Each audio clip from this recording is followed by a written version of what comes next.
कर्ण कृष्ण संवाद। जब कर्ण ने श्री कृष्ण से पूछा, मेरा क्या दोष था? जरूर जानिए श्री कृष्ण का उत्तर। कर्ण ने कृष्ण से पूछा, मेरा जन्म होते ही मेरी मां ने मुझे त्याग दिया।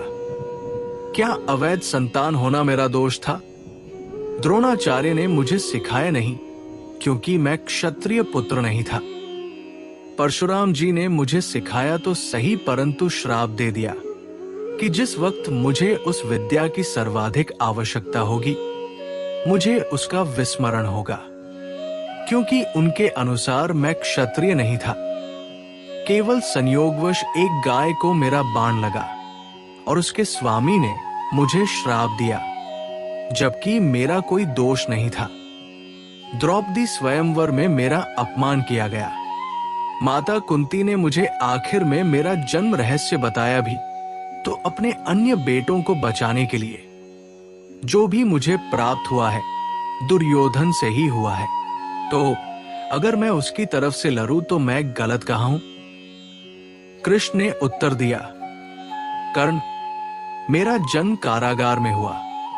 मैं जन्म से पहले ही मृत्यु मेरी प्रतीक्षा में घात लगाए थी। जिस रात मेरा जन्म हुआ, उसी रात माता पिता से दूर किया गया। तुम्हारा बचपन खड्ग, रथ, घोड़े, धनुष्य और बाण के बीच उनकी ध्वनि सुनते बीता। मुझे ग्वाले की गौशाला मिली, गोबर मिला और खड़ा होकर चल भी पाया, उसके पहले ही कई प्राणघातक हमले झेलने पड़े। कोई सेना नहीं, कोई शिक्षा नहीं, लोगों से ताने ही मिले कि उनकी समस्याओं का कारण मैं हूं। तुम्हारे गुरु जब तुम्हारे शौर्य की तारीफ कर रहे थे, मुझे उस उम्र में कोई शिक्षा भी नहीं मिली थी। जब मैं 16 वर्षों का हुआ, तब कहीं जाकर ऋषि सांदीपन के गुरुकुल पहुंचा। तुम अपनी पसंद की कन्या से विवाह कर सके।